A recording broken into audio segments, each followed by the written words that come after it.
Hello and welcome to SPMIS Academy. Today we'll analyze important newspaper articles of 26th April 2025. Please note you can download the PDF version of today's newspaper analysis by clicking the link given in the comment section. This is the list of the topics that we'll be covering from today's newspaper. First article is about Pakistan putting Simla Agreement into abeyance. This topic is important from our syllabus GS paper 2 international relations point of view. सबसे पहले सिमला agreement के बारे में समझते हैं, then will come to the current context. Simla agreement was signed between India and Pakistan in 1972. Bharat को represent किया था भारत की उस समय के प्रधानमंत्री इंदिरा गांधी जी ने, while Pakistan was represented by the then Pakistani president Zulfikar Ali Bhutto. ये जो अग्रीमेंट साइन किया गया था between the two sides, it was after 1971 war between India and Pakistan. उसमें भारत ने लगभग पाकिस्तान के 93,000 सोल्जर्स को प्रिजनर बना लिया था एज प्रिजनर्स ऑफ वॉर, और एक अलग इंडिपेंडेंट देश भी डिक्लेयर कर दिया था, बांग्लादेश, जो उसके पहले ईस्ट पाकिस्तान कहा जाता था. तो अब पाकिस्तान को ऑफिशियली ये मनवाना जरूरी था कि ईस्ट पाकिस्तान अब पाकिस्तान का हिस्सा नहीं है, अब वो एक इंडिपेंडेंट कंट्री है, Bangladesh.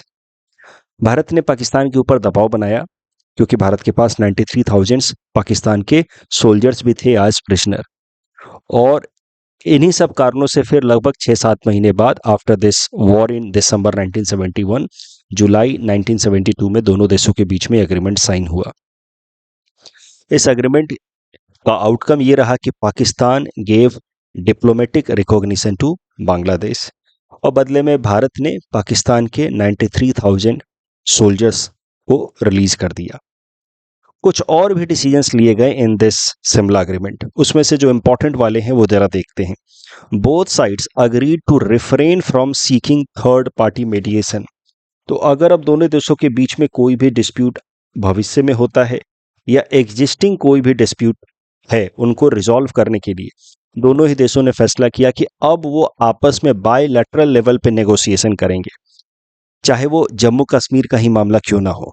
We will not go to any third party, America, रूस या फिर किसी इंटरनेशनल फोरम पे भी नहीं जाएंगे in order to resolve our outstanding dispute. तो ये काफ़ी इंपॉर्टेंट प्रोविजन है सिमला अग्रीमेंट का कि कोई भी डिस्प्यूट हम लोग, including the dispute regarding Jammu and Kashmir, will be resolved on bilateral basis. साथ ही साथ both sides will respect each others territorial integrity and avoid altering status को. तो जो भी हमारा अभी का ग्राउंड पोजीशन है उसको भी मेंटेन करेंगे, और फ्यूचर में जो भी बदलाव किए जाने होंगे वो हम लोग बातचीत से करेंगे, ना कि वॉर या अग्रेशन से. और यही सिमला एग्रीमेंट में फिर एलओसी को डिप्लोमेटिक रिकॉग्निशन दिया गया था, लाइन ऑफ कंट्रोल को, इन जम्मू एंड कश्मीर. और भविष्य में नेगोशिएशन के बेसिस पे तय किया जाएगा कि what should be international boundary. ये सब कुछ फाइनलाइज किए गए थे की पॉइंट्स इन सिमला एग्रीमेंट. अब करंट कॉन्टेक्स्ट पे आते हैं. आपको पता है हाल फिलहाल में after the terror attack sponsored by Pakistan in Jammu and Kashmir region, Bharat ने कई सारे एक्शंस लिए हैं.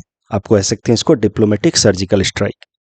5 point action agenda India has finalised. उसमें से कुछ इंपॉर्टेंट पॉइंट्स हैं जैसे कि suspending Indus water treaty, closing Attari Wagah border, cancelling visa exemptions. जो भी कुछ वीजा मिले थे कुछ पाकिस्तानी नेशनल्स को, उसको भी कैंसिल कर दिया.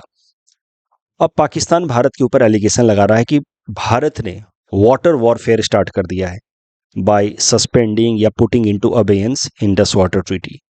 और रिएक्शन में अब पाकिस्तान ने कहा है कि it will also put Simla agreement into abeyance. तो अब भारत इंडस वाटर ट्रीटी से बैकट्रैक कर रहा है, तो now Pakistan will put ban और all put hold on Simla agreement. ऐसा पाकिस्तान ने कहा है कि in retaliation we will be putting Simla agreement into abeyance. इसके साथ ही एक जो बेसिक फ्रेमवर्क था दोनों देशों के बीच में नेगोशिएशन को फर्दर करने का या इंटरैक्शन के लिए for last 50 years, that also has been broken.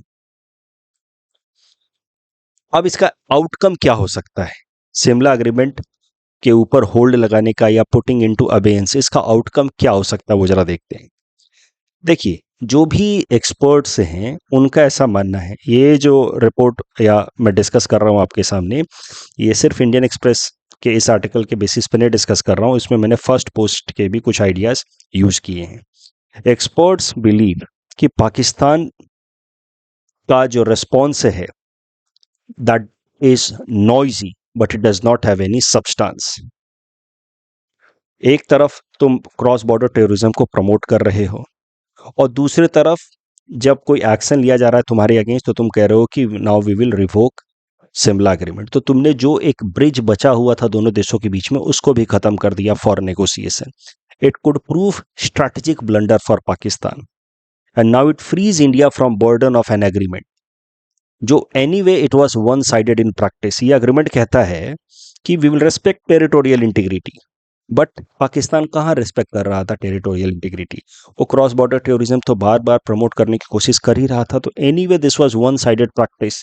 लेकिन अब भारत भी इससे फ्री हो गया है। अब भारत को भी शिमला एग्रीमेंट को अदेयर करने की जरूरत नहीं है। So it opens space for India to take more assertive, aggressive and India's interest driven foreign policy. And now India can choose its options without getting hostage to the Simla agreement. Anyway, that Simla agreement was not yielding desired outcome for India.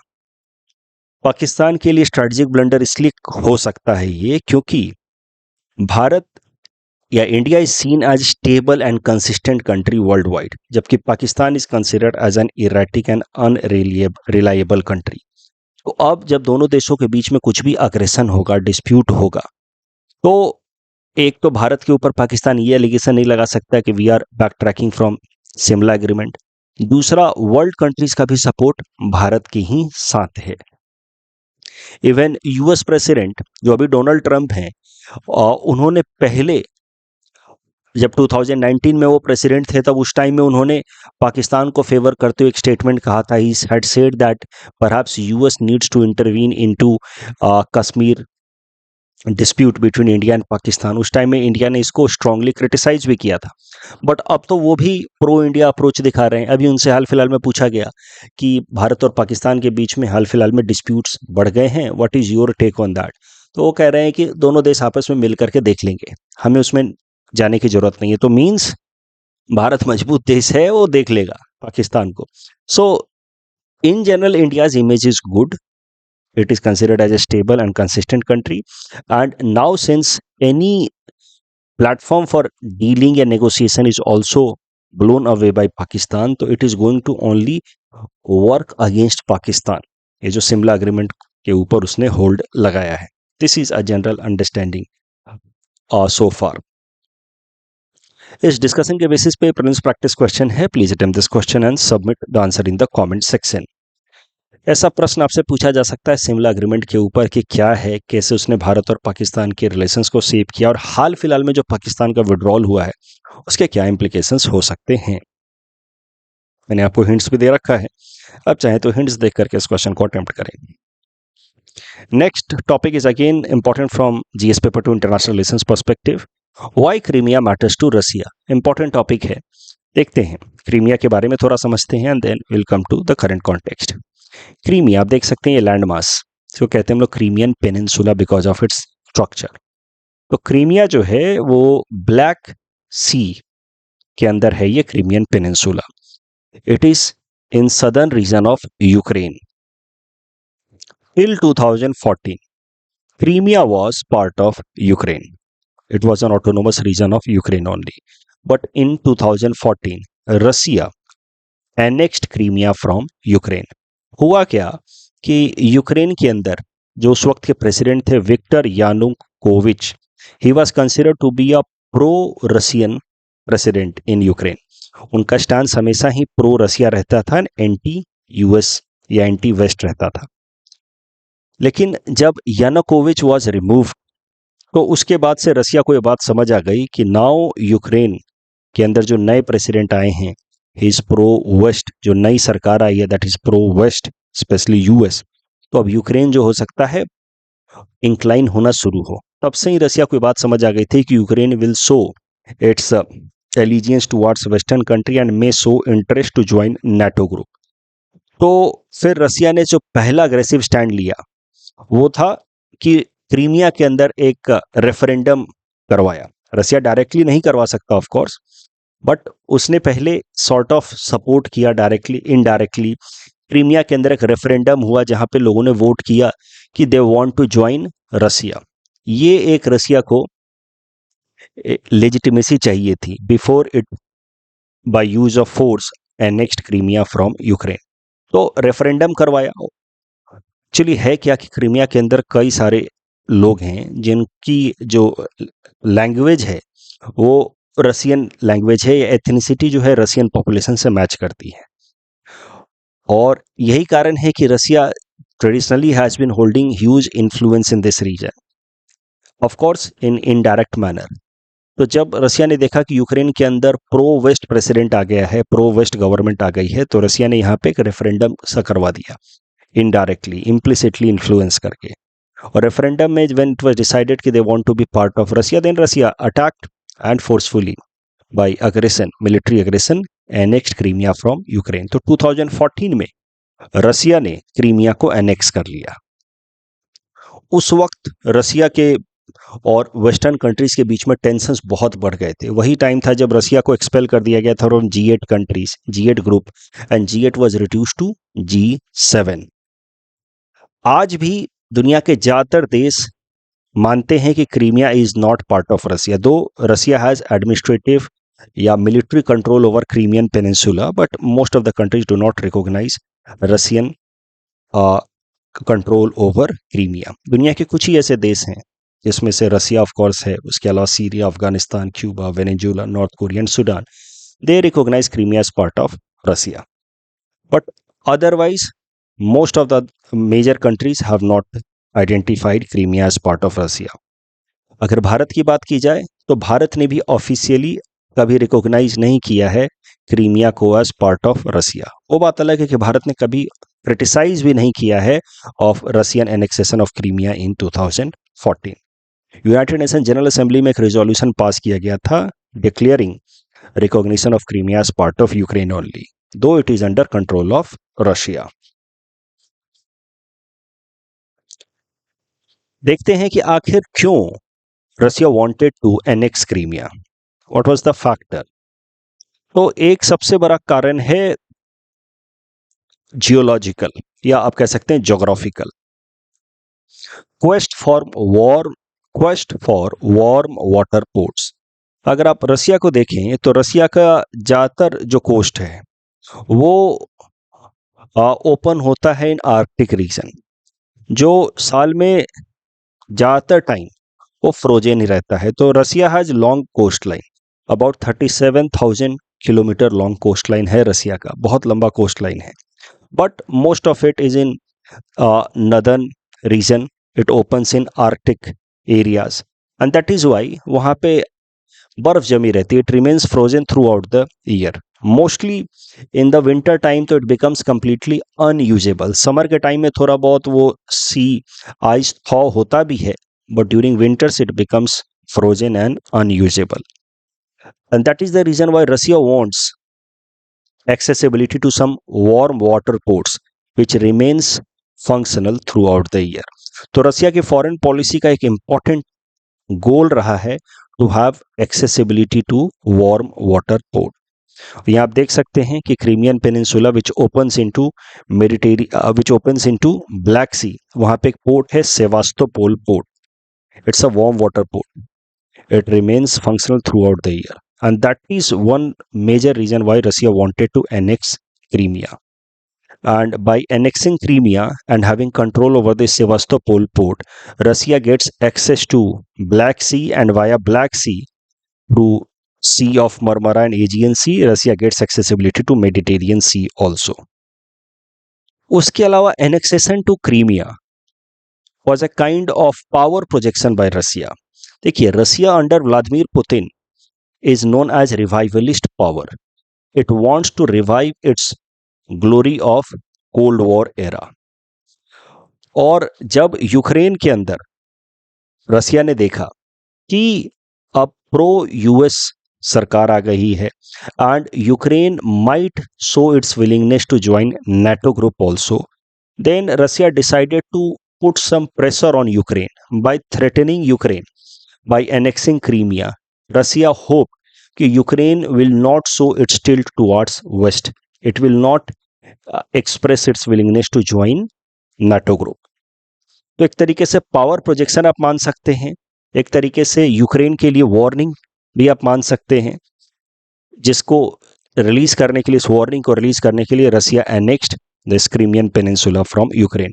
But ऐसा हुआ नहीं। Ukraine despite being threatened by Russia expressed its willingness to join NATO group, और नतीजा ये हुआ कि फिर रसिया ने अल्टीमेटली यूक्रेन के ऊपर अटैक भी कर दिया। तो यूक्रेन का जो प्रो वेस्ट टिल्ट है, उसका एक मेजर आउटकम आप देख सकते हैं एनेक्सेशन ऑफ क्रीमिया, और उसी का आउटकम आप देख सकते हैं कि Russia has invaded Ukraine because Russia does not want NATO at its door step. एक इंटरेस्टिंग फैक्ट और जान लीजिए कि क्रीमिया पहले रसिया का ही हिस्सा हुआ करता था। Crimea was part of Russian empire only for hundreds of years. In 1954 उस टाइम के जो सोवियत यूनियन के लीडर थे Nikita Khrushchev, it transferred control of this Crimean Peninsula to Ukraine as gift, और वही गिफ्ट को वापस से छीन लिया रसिया ने in 2014. Now let us come to the current context. US President Donald Trump has suggested that US should formally recognize Crimea as part of Russia. अभी तक मैंने आपको बताया कि यूएस या कोई भी मेजर देश, चाहे चाइना हो या भारत हो, none of them recognize Crimea officially as part of Russia, but now US is showing a change in its approach. उनके प्रेसिडेंट ने कहा है कि perhaps it is the time when we should start recognizing Crimea as part of Russia. During an interview with Time magazine, उन्होंने कहा कि Crimea has been with Russians for a long time and now it is the time we should recognize it. उन्होंने ऐसा कुछ बिल्कुल casual तरीके से कह दिया कि हाँ मेरी बात हो गई है व्लादिमीर जेलेंस्की से भी, यूक्रेनियन प्रेसिडेंट से भी, ही अंडरस्टैंड्स दैट कि अब क्रीमिया मिलने वाला है नहीं। तो he said something like this कि Crimea will stay with Russia. During his interview Donald Trump said, adding that Ukrainian president Vladimir Zelensky also understands that.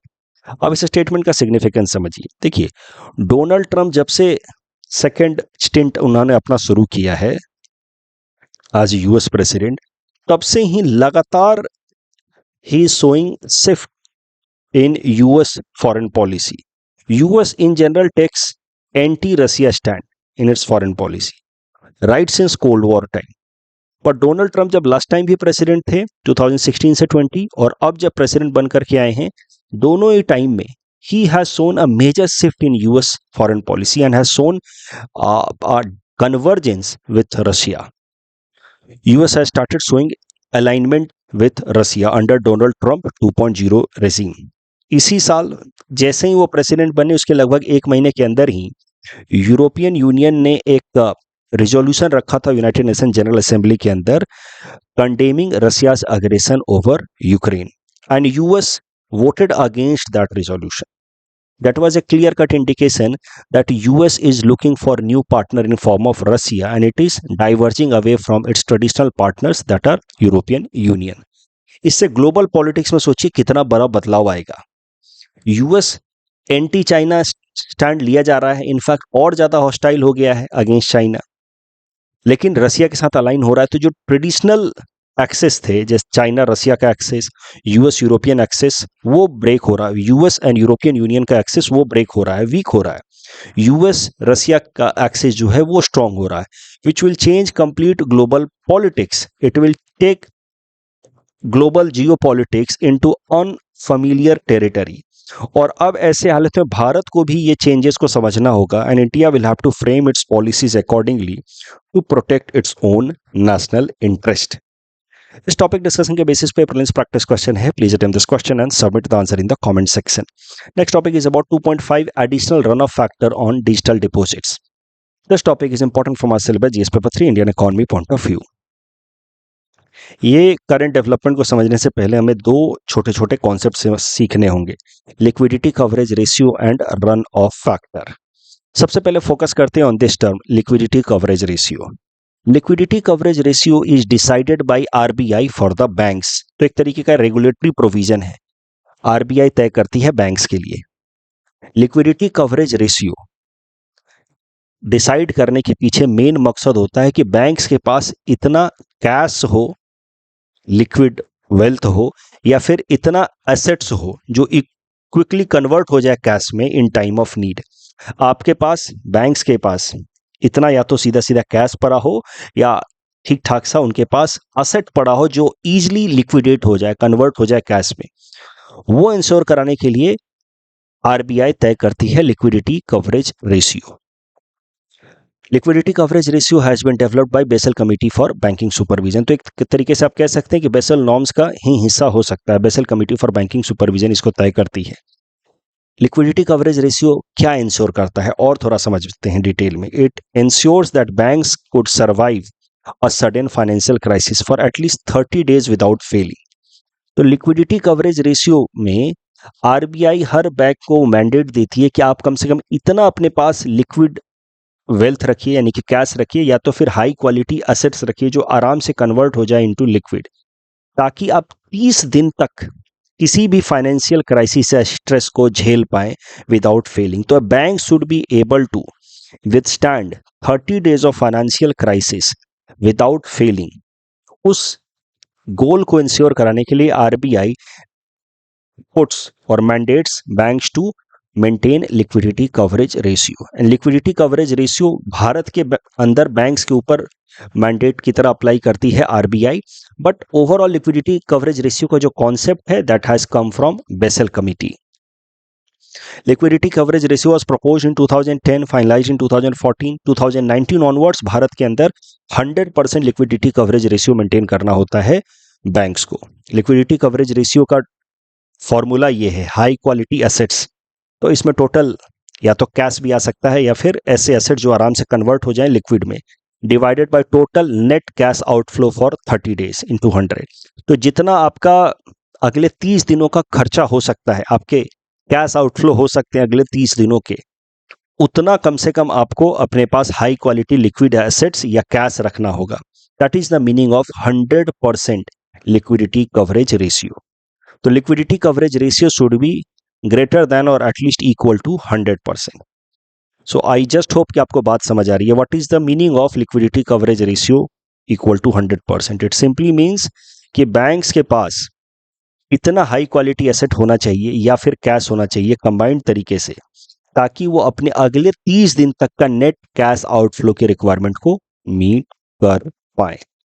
The concept of liquidity coverage ratio generally applied to large banks having over about $250 billion assets या $10 billion in foreign exposure. As I have already told you कि currently banks are required to maintain liquidity coverage ratio of 100%.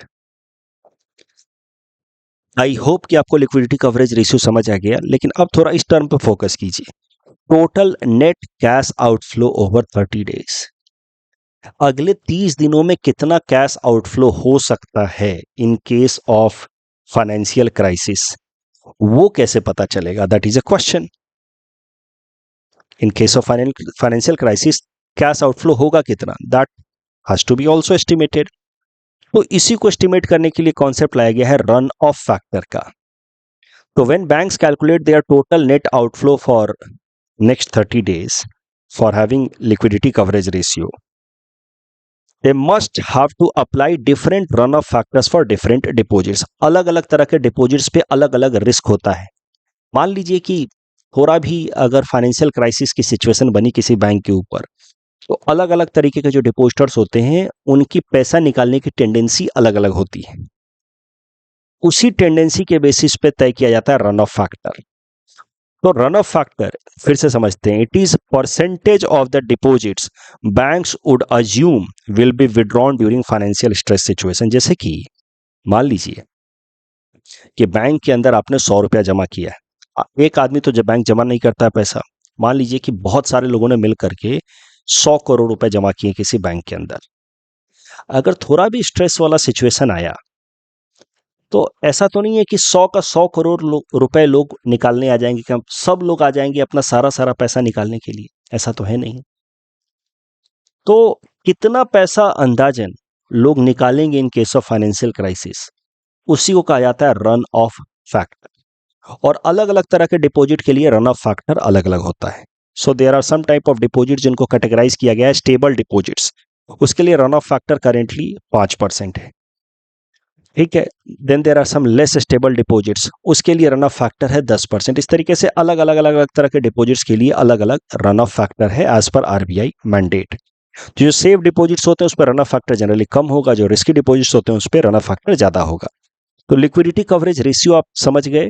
Liquidity coverage ratio में जो total net cash outflow over next 30 days होता है, इसको निकालने के लिए हमें चाहिए होता है रन ऑफ फैक्टर की अलग अलग तरीके के डिपॉजिट्स में क्या संभावना है, कितना परसेंट पैसा लोग निकालेंगे इन केस ऑफ फाइनेंशियल क्राइसिस या रिस्क, वो पता करने के लिए जो फैक्टर है वो है run off factor. Run off factor also for different kinds of deposit is decided by RBI only.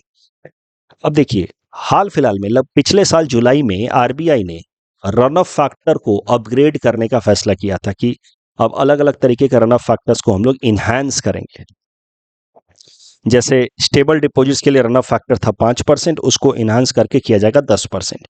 Less stable deposits के लिए रन ऑफ फैक्टर था 10%, उसको इनहैंस करके किया जाएगा 15%।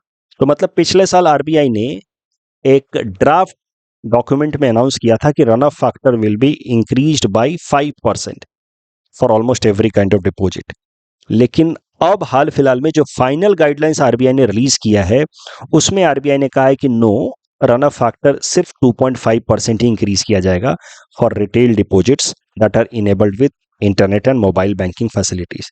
तो जो भी रिटेल डिपॉजिट्स हैं जो हम और आप जमा करते हैं पैसा बैंक के अंदर, वो हो गया retail deposits. And if retail deposits are supported with internet and mobile banking facilities, तो उस पर रन ऑफ फैसिलिटी जो है, रन ऑफ फैक्टर जो है वो 5% ना बढ़ा करके सिर्फ 2.5% बनाया जाएगा। इसी earlier stable deposits with internet and mobile banking में रन ऑफ फैक्टर था 5%, लेस स्टेबल में 10%, deposits with internet and mobile banking इसको बढ़ाकर करना था 15, इसको बढ़ाकर करना था 10, यानी कि increase was of 5%। But now in final guideline RBI ने कहा है कि सिर्फ 2.5% ही करेंगे। तो this is a kind of relief for the banks, क्योंकि अर्लियर ड्राफ्ट प्रपोजल में 5% additional run off factor was suggested. That means stable deposits with internet and mobile banking may of runoff factor has been increased from 5 to 7.5%, and less stable may the runoff factor has been increased from 10 to 12.5%. The new rules apply for all commercial banks except payment bank, regional rural banks and local area banks. And new rules will be applicable from 1st April 2026. That means it will give some time for the banks to adjust. तो अब पहले के मुकाबले तो आपको थोड़ा सा ज़्यादा रखना होगा liquidity coverage ratio as a bank, but उतना भी नहीं रखना होगा जितना ड्राफ्ट में कहा था आरबीआई ने।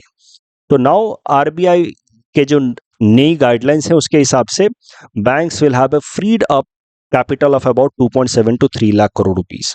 पहले बैंक को लगभग 6 लाख करोड़ रुपए तक, अगर 5% बढ़ जाता ना रन ऑफ फैक्टर हर तरह के डिपॉजिट के लिए, तो लगभग 6 लाख करोड़ रुपए तक बैंक को अपने पास रखना होता आज liquidity coverage ratio additional.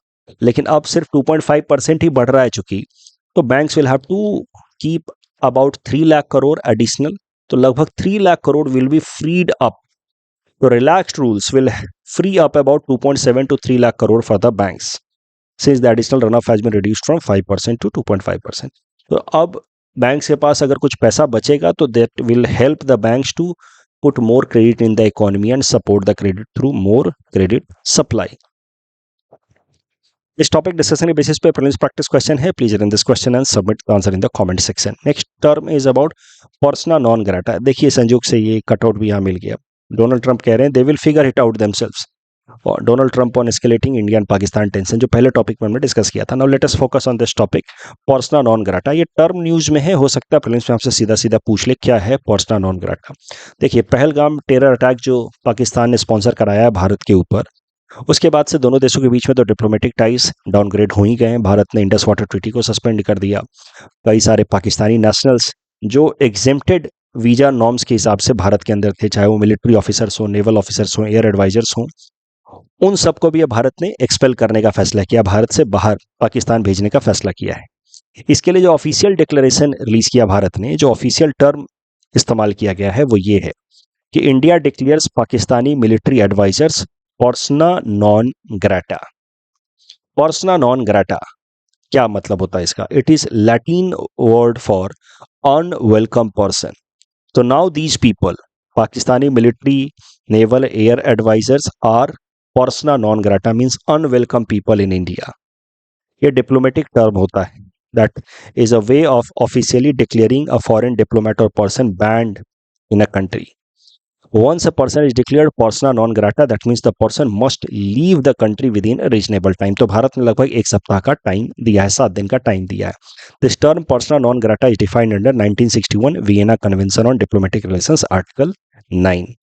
This topic discussion basis पर prelims practice question है. Please run this question and submit the answer in the comment section. Madhubani painting से रिलेटेड ये दूसरा स्टेटमेंट गलत है. सीधा सीधा उसके बेसिस पे एलिमिनेशन टेक्निक से आपको जवाब मिल जाता है. WHO में पहला स्टेटमेंट गलत है, यहाँ पे 10% होगा, और second statement is correct. Again यहाँ पे ये 100 स्क्वायर किलोमीटर नहीं है, that is 10,400 square kilometre. So first statement is wrong. That's all from our side for today. Thanks for watching.